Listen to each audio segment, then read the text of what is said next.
오늘 이 본문 말씀은 크게 두 부분으로 이렇게 나누어서 생각을 할 수가 있는데 21절부터 29절까지는 지금 바벨론의 포로로 잡혀가 있는 에스겔에게 예루살렘으로부터 어떤 사람이 당도를 해서 예루살렘 성이 완전히 함락되어 버렸다고 하는 그런 소식을 듣고 그 말을 들은 그가 하나님의 말씀을 받고 예언하기를 그렇게 됐느냐.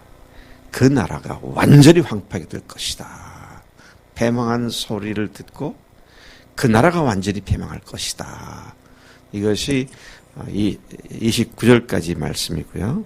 또 30절부터 33절까지는 예언자의 말씀을 즐겨 들으면서도 많은 사람이 그 앞으로 꾸역꾸역 몰려들고 재미있게 말씀을 들어도 그렇게 살지는 않는 이런 백성들의 태도에 대한 질책의 말씀이 오늘 본문 말씀의 두 번째 내용으로 우리가 생각하게 되는 것입니다. 21절, 22절에 보면 예루살렘 함락이 되었다는 소식을 에스겔이 듣게 됩니다. 지금 에스겔은 이미 그 전에 잡혀와서 바벨론에 있고요.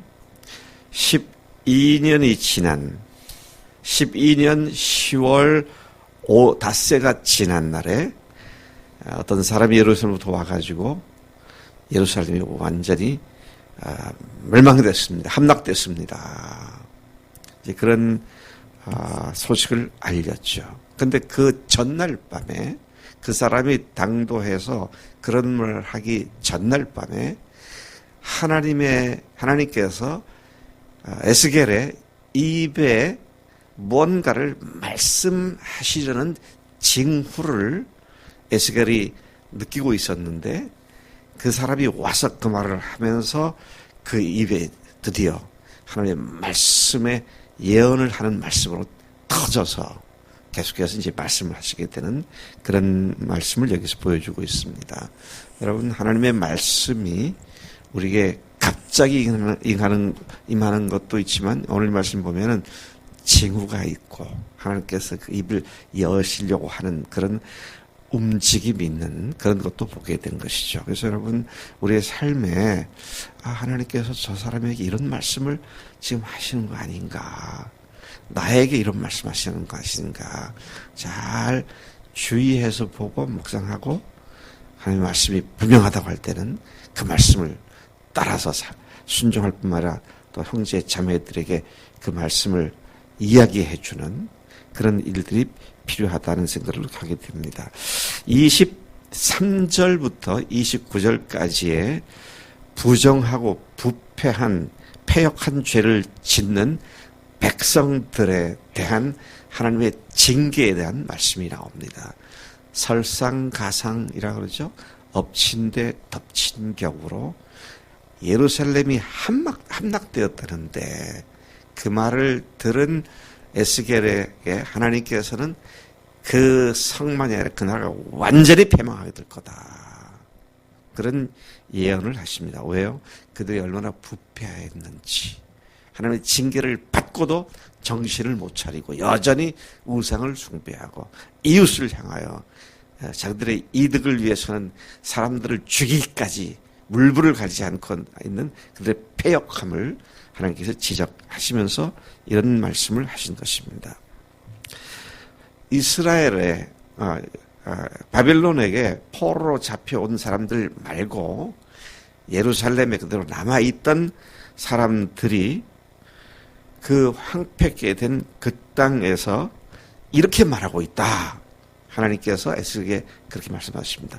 남아있는 그들이 이렇게 말하고 있다. 뭐라고 말하고 있느냐.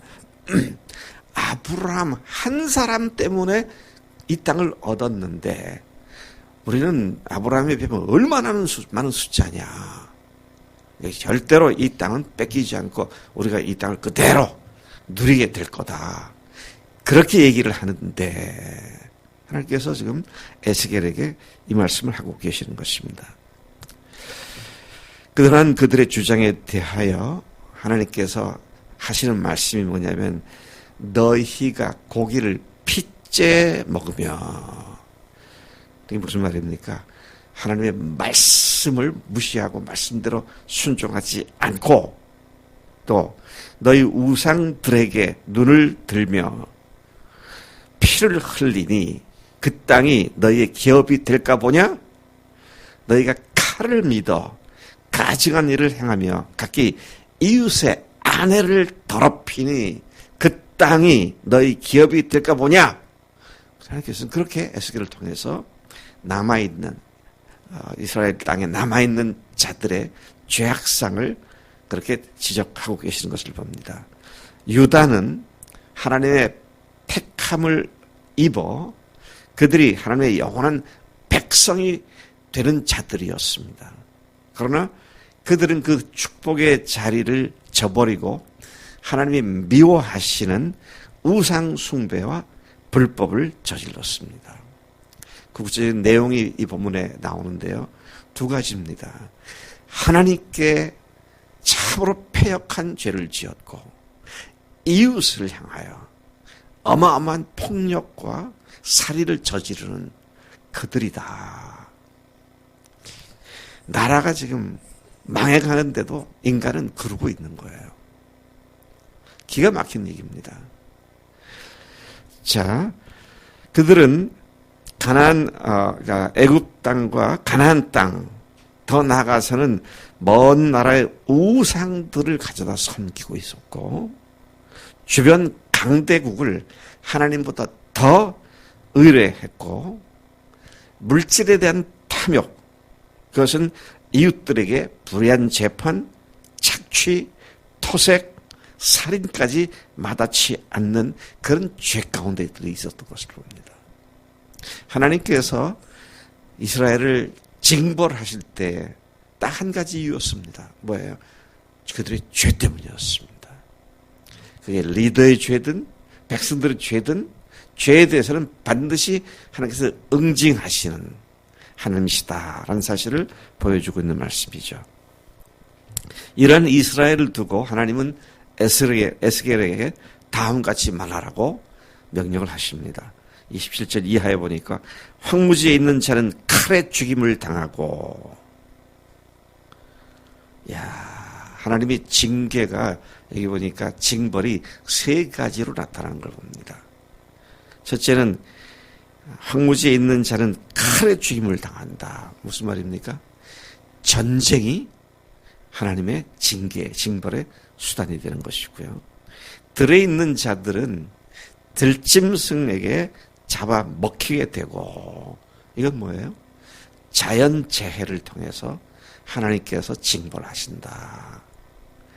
그리고 또 한 가지는 들이나 또는 황무지가 아니고 안전하다고 생각할 수 있는 산성과 굴에 있는 자는 전염병으로 죽이겠다는 것입니다.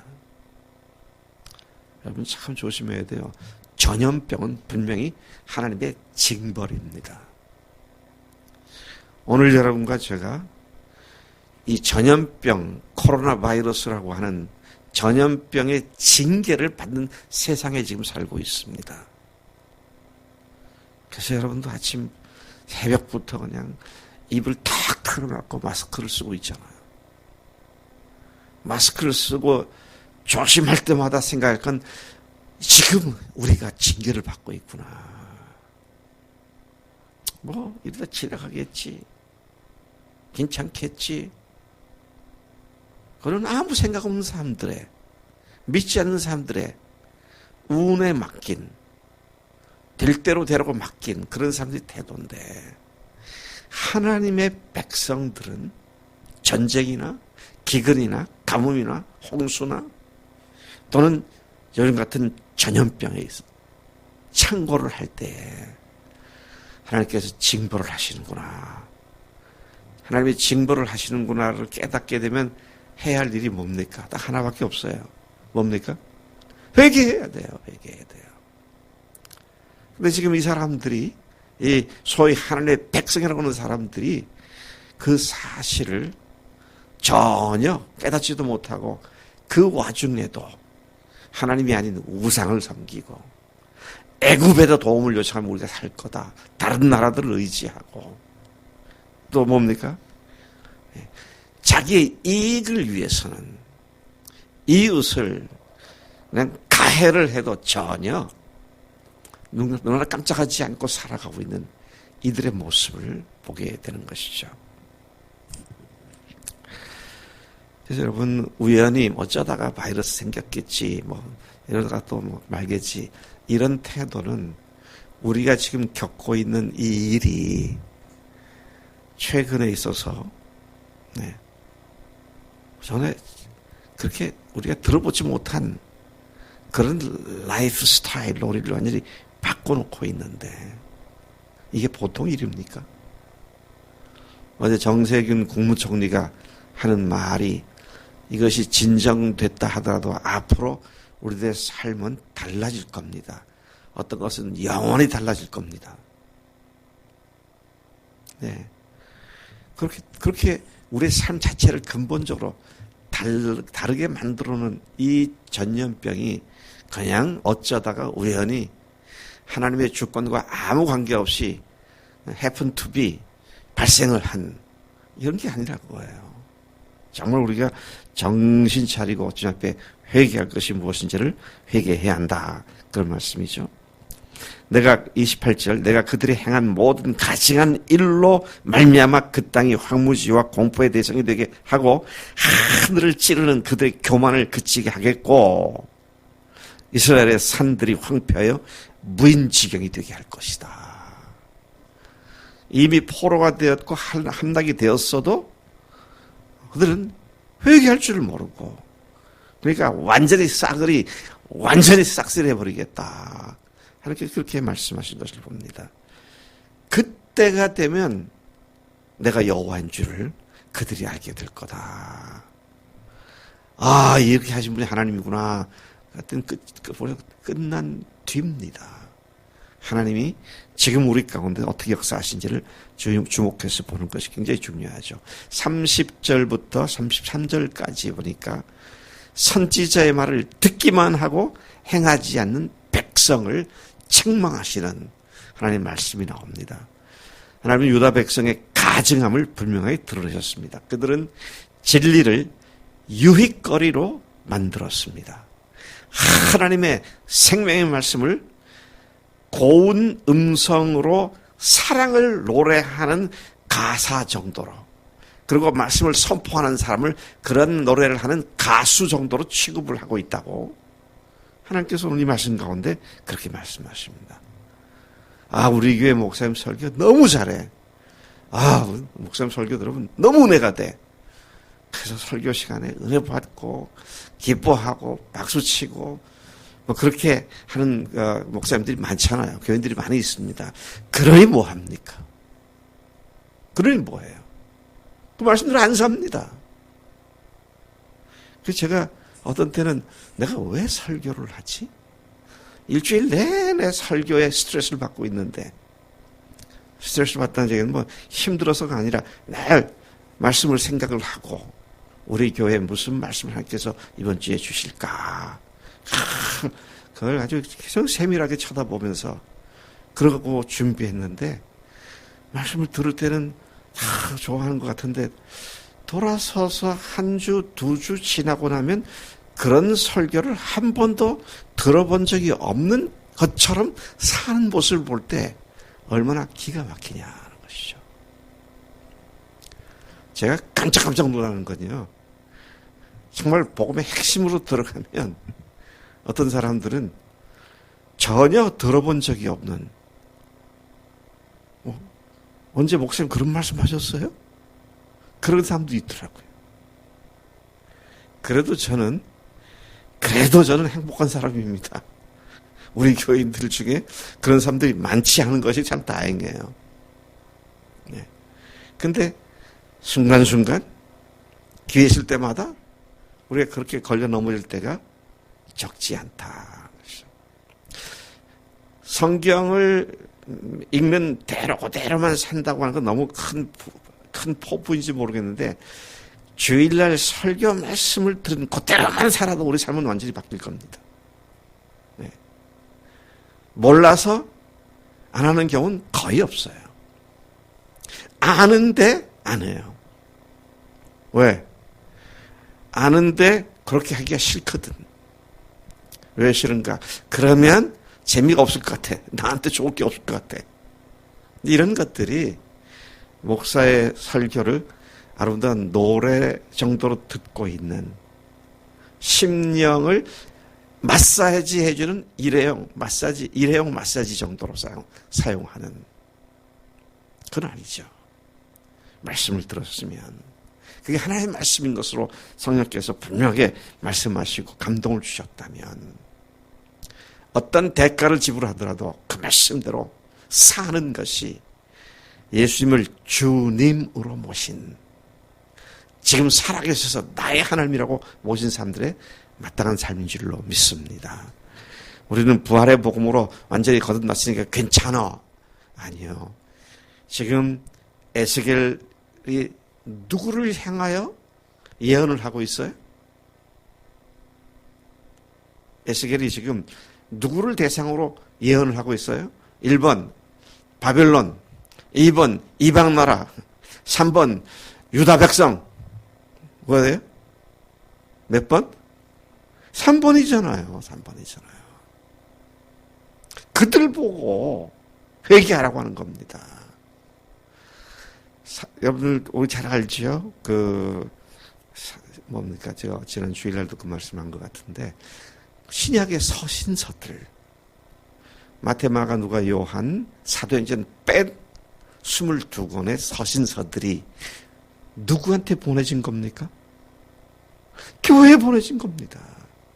어느 책도요, 불신자들에게 보내진 책이 없어요. 서신서가 없어요. 이러다 우리에게 하는 말씀입니다. 나에게 하는 말씀이고요. 여러분, 하나님 말씀을 들은 대로만 산다면, 거기다 더 나아가 말씀을 읽는 대로만 산다면, 우리의 삶이 어떻게 되겠는가. 지금 그렇게 살기를 원합니다.